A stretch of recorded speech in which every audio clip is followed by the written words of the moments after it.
Всех приветствую. Свежие новости об Александре Габышеве.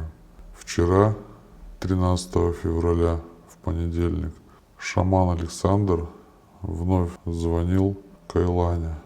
Голос у Александра был бодрый, но тем не менее на прогулку он не выходил по той причине, что он немного приболел.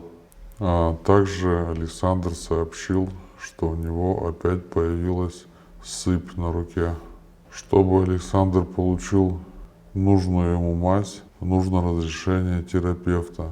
А чтобы получить разрешение терапевта, нужно получить разрешение главного врача на осмотр шамана-терапевтом. Также Александру вручили постановление о том, что суд назначен. К нему на суд прилетит адвокат Ольга Михайловна. Сам Александр дает такой прогноз, что на суде ему просто продлят лечение до следующего лета.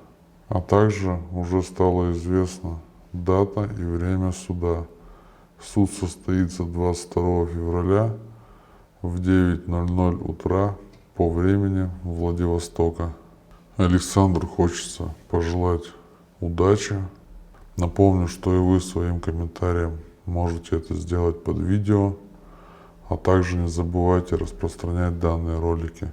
Они помогают популяризировать информацию об Александре Габышеве.